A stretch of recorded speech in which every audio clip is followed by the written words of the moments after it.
Hello, hello, hello mga kachabi. Merry Christmas sa inyo. Bali, gumawa ako ng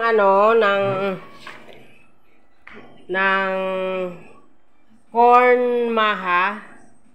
Ito siya, jelly pala. Corn maha jelly, ayan. Ito syempre basic na basic lang yan, 'di ba? Mabilis lang naman yung patigasin eh. Yan, nakagawa ko ng 7 ang nagawa ko. Pero ito, as in maha na maha talagang literal. Ay nako ka-chabs, abangan nyo yan sa bukas pag nakain ko na. Kung talagang tumigas ba. Disaster na disaster talaga yung paggagawa ko nitong maha na tunay. Dahil hindi ko talaga siya mabuo-buo. Hindi pa rin talaga ako tumigil ka-chab hanggat hindi ko siya napiperfect ba.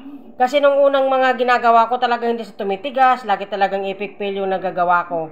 Kaya ang lagi ko nagagawa ito yung merong jelly. Kasi literal mabilis na lang patigasin yan. Ayan. Ito talaga yung lehitimo talagang literal talaga siyang maha. So, tatry natin bukas kung talaga mapiperfect ko ba. Kasi ngayon medyo, pa siya yan, malambot pa kasi kahahango lang yan. Bali bukas pagka na papakita ko sa inyo kung talaga na perfect ko ba. Ayun lang mga ka-chubs. Kung nagustuhan mo ang video, mag-like, subscribe. Merry Christmas, Merry Christmas. Salamat, salamat.